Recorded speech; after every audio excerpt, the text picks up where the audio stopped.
Hello students, अब हम topic करते हैं। एक बहुत ही इम्पोर्टेंट रूल है जिसको हम बोलते हैं मार्कोनिकॉफ रूल, मार्कोनिकॉफ का नियम। मार्कोनिकॉफ भाई साहब थे, उन्होंने बताया कि हैलोजन कहो या हम इसको बोलते हैं न्यूक्लियोफाइल, नाभिक स्नेही वो कहाँ जुड़ेगा। देखो समझते हैं इसको, क्या चीज़ है ये। यहाँ पे देखो हम एक रिएक्शन लिखते हैं, हमने लिखा CH3, देखो एक डबल बॉन्ड की रिएक्शन लिखते हैं, CH2 डबल बॉन्ड CH2, इसके अंदर जोड़ रहे हैं हम HCl जोड़ देते हैं। चलो HCl, तो HCl में क्या होगा, H और Cl का बॉन्ड ब्रेक होगा ड्यू टू इलेक्ट्रोनेगेटिविटी डिफरेंस, विद्युत ऋणता के अंतर के कारण। तो Cl पे चार्ज आता है माइनस और इस पे आता है प्लस, और यहाँ से ये बॉन्ड ब्रेक होगा, एरो का हेड जहाँ जाता है वहाँ माइनस, यहाँ आएगा प्लस। बट ये कहीं पे भी हो सकता है, ये माइनस हमने CH3 में इस तरफ लिया क्योंकि कार्बन कार्बन के बीच में विद्युत ऋणता का अंतर नहीं है, there is no electronegativity difference. तो ये ऐसे भी हो सकता है, इस पे भी माइनस लिख सकते हो आप और इस पे भी प्लस। तो इस केस में ये जो एथीन है, ये क्या है, सिमेट्रिकल है, मतलब दोनों कार्बन में कहीं पे भी प्लस माइनस आ सकता है। और ये इस पे माइनस यहीं आएगा, प्लस यहीं आएगा, क्योंकि विद्युत ऋणी तत्व क्लोरीन है यहाँ पे। तो क्या होगा देखो कि CH2 सिंगल बॉन्ड CH2, ये Cl जुड़ेगा एक की तरफ, यहाँ Cl जुड़ा और यहाँ H जुड़ गया, ये हो गया। तो ये क्या बना, CH3 CH2 Cl, ये हमें मिला प्रोडक्ट। तो कोई और बच्चा है वो ऐसे भी कर सकता है कि सर आप इसको ऐसे करो, CH2 Cl यहाँ जोड़ दो और CH2 ये जो H है, दिस H, आप H इसको दे दो और Cl जो है वो आप इसको दे दो, बिल्कुल दे सकते हैं, ये हमने दे दिया। ऐसे ये बॉन्ड बनते हैं। क्या हुआ यहाँ पे, इसको हम बोलते हैं हाइड्रोहैलोजनीकरण। यहाँ पे क्या हुआ है देखो, डबल बॉन्डेड एक कंपाउंड है, उसके अंदर हाइड्रोजन भी जाके जुड़ा है और हेलोजन भी जाके जुड़ा है। तो ये एक तरीके की एडिशन रिएक्शन है, योगात्मक अभिक्रिया किसकी, हाइड्रोजन भी जुड़ा है और हेलोजन भी जुड़ा है।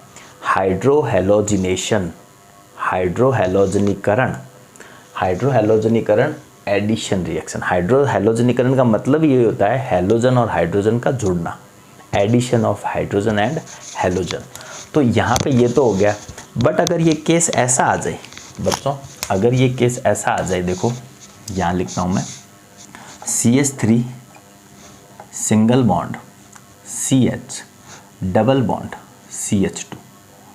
अभी इस केस में क्या होता है कि इस केस में अगर हमें HCl के साथ रिएक्शन करवानी है तो HCl के साथ में अभी ये बॉन्ड किधर टूटेगा, ये जो डबल बॉन्ड है, अगर आप इसको यहाँ ब्रेक करते हो तो इस पे क्या आएगा, माइनस, और इस पे क्या आएगा, प्लस। यहाँ पे क्लोरीन पे माइनस और इस पे हाइड्रोजन पे प्लस। दूसरा एक केस लेते हैं, देखो दूसरा केस लेता हूँ मैं, यहाँ पे CH3 single bond CH double bond CH2, यही वो केस है। इसमें देखो क्या हुआ, इसमें कोई दूसरा बच्चा है वो कह रहा है सर इधर नहीं, दोनों कार्बन तो सेम है, तो आप इसको यहाँ दे दो। कार्बन कार्बन में विद्युत ऋणता का अंतर है नहीं, तो ये इलेक्ट्रॉन जो है इलेक्ट्रोमैग्नेटिक इफेक्ट से इधर आ जाएंगे, इसको दे दो आप, double bonded pi bond electron इसको मिल जाएंगे। तो एरो का हेड जहाँ होता है उधर माइनस और ये प्लस, और इधर इस HCl को आप जोड़ो तो क्या होगा, दोनों केस में देखते हैं हम क्या होगा। यहाँ पे देखो ये CH3 single bond CH single bond CH2, ये Cl माइनस जुड़ेगा इस प्लस वाले के पास जाके, यहाँ जुड़ा, और ये माइनस पे ये हाइड्रोजन ऐड हो जाता है, ऐसे ये प्रोडक्ट मिला हमें, दिस प्रोडक्ट। इसमें क्या प्रोडक्ट मिलेगा आपको, इसमें मिलेगा CH3 single bond CH single bond CH2, ये जो प्लस का H है ये इस CH को मिलेगा, माइनस है, ये प्लस माइनस ऐड होता है, माइनस का Cl है ये जुड़ेगा इस CH2 के पास यहाँ पे, ऐसे।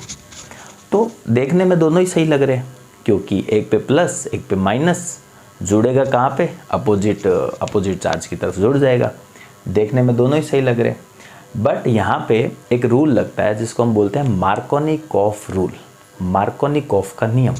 मार्कोनिकॉफ का रूल ये है कि जो हैलोजन है या जो नेगेटिव वाली एंटिटी है जिसको हम बोलते हैं न्यूक्लियोफाइल, जो न्यूक्लियस लवर, न्यूक्लियस को चाहने वाला जो होगा वो खुद होगा नेगेटिव। तो न्यूक्लियोफाइल या हैलोजन वहाँ जुड़ते हैं जहाँ पे क्या हो, हाइड्रोजन की संख्या कम हो। जैसे दो डबल बॉन्डेड कार्बन है, दो डबल बॉन्डेड कार्बन है ऐसे, ये एक कार्बन इधर और एक कार्बन इधर, ये डबल बॉन्ड है, एक कार्बन इधर एक कार्बन इधर। अभी दोनों कार्बन डबल बॉन्डेड जो कार्बन है उसमें हम चेक करेंगे कि किस कार्बन के पास हाइड्रोजन की संख्या कम है। जिस कार्बन के पास हाइड्रोजन की संख्या कम होगी वहाँ पे हैलोजन जाके जुड़ेगा, वहाँ पे न्यूक्लियोफाइल जाकर जुड़ेगा।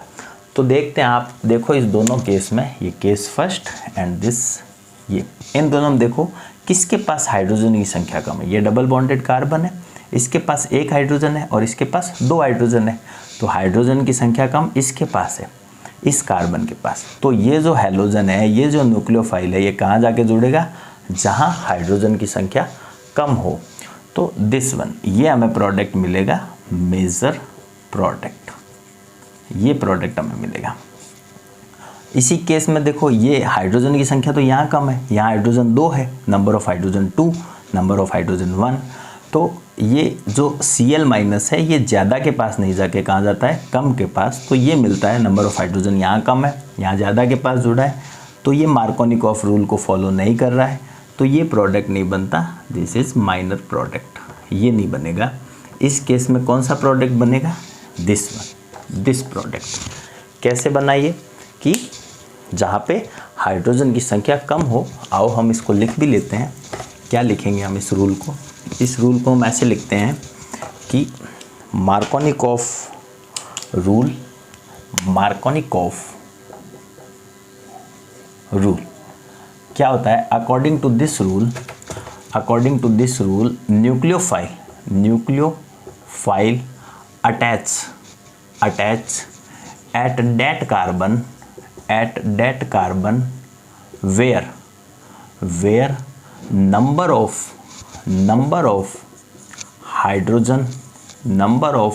hydrogen is less, जहाँ पर हाइड्रोजन की संख्या क्या हो, कम हो। जिस कार्बन पर हाइड्रोजन की संख्या कम होती है वहाँ पे न्यूक्लियोफाइल, हैलोजन, OH माइनस, वो जो होते हैं माइनस वाले जो भी एंटिटी होंगे वो जाके जुड़ेंगे। फिर एक और रूल है यहाँ पे, उसको बोलते हैं पर ऑक्साइड इफेक्ट, पर ऑक्साइड इफेक्ट, पर ऑक्साइड इफेक्ट, या फिर हम कह सकते हैं इसको anti Markovnikov rule, anti Markovnikov rule.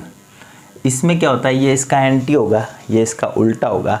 क्या होता है अकॉर्डिंग टू दिस, इसके अनुसार कि हैलोजन, हैलोजन या फिर कौन, न्यूक्लियोफाइल, हैलोजन या न्यूक्लियोफाइल वहाँ जुड़ता है, वहाँ जुड़ता है, वहाँ अटैच होता है, वेयर, जहाँ, जहाँ हाइड्रोजन की संख्या, हाइड्रोजन की संख्या क्या हो, अधिक हो, जहाँ हाइड्रोजन की संख्या अधिक हो, अधिक हो। लेकिन यही कह रहा है कि कम हो, अब ये कह रहा है अधिक हो। तो अधिक हो के लिए एक चीज़ का होना ज़रूरी है, उसको कहते हैं पर ऑक्साइड। क्या होना ज़रूरी है, पर ऑक्साइड। अधिक हो, यह पर ऑक्साइड की उपस्थिति में, यह पर ऑक्साइड की उपस्थिति में होता है ना। It is applicable only on presence of पर ऑक्साइड। पर ऑक्साइड की उपस्थिति में अगर हम देखेंगे डबल बॉन्डेड की तरफ, तो जहाँ हाइड्रोजन की संख्या ज़्यादा होगी वहाँ जाके न्यूक्लियोफाइल ऐड होगा। एक एग्जांपल देखते हैं इसका, जैसे हमने लिखा वही एग्जांपल लिख लेते हैं। CH3 single bond CH double bond CH2 plus HCl, Cl minus H plus आएगा। तो इसमें अगर यहाँ एरो के ऊपर पर ऑक्साइड लिखा हुआ है ROOR ऐसे, या लिख रखा हो पर ऑक्साइड, पर ऑक्साइड जब अगर लिखा है तो बाय डिफ़ॉल्ट हम सोचेंगे कौन सा रूल लगेगा, एंटी मार्कोनिकॉफ रूल, पर ऑक्साइड रूल। तो Cl माइनस कहाँ जुड़ेगा, जहाँ हाइड्रोजन की संख्या ज़्यादा है। इस डबल बॉन्डेड कार्बन की तरफ देखेंगे, इसमें ज़्यादा है तो यहाँ जाके जुड़ेगा। तो क्या बनेगा, CH3 CH, यह हाइड्रोजन यहाँ जुड़ेगा, CH2 single bond CH2Cl, this one. अगर ये पर ऑक्साइड नहीं होता तो ये कहाँ जुड़ता, तो ये Cl जुड़ता सेकेंड कार्बन पे, बीच वाले कार्बन पे जुड़ता। ये बहुत ही इंपॉर्टेंट रूल है। जस्ट कंप्लीट द रिएक्शन के अंदर आता है, कंप्लीट द रिएक्शन, और हमें रिएक्टेंट दे रखे होते हैं। प्रोडक्ट पे अगर पर ऑक्साइड लिखा है तो एंटी मार्कोनिकॉफ रूल एप्लीकेबल होगा, और पर ऑक्साइड नहीं लिखा तो जस्ट मार्कोनिकॉफ रूल एप्लीकेबल होगा। होप आपको अच्छे समझ आया होगा। Thank you.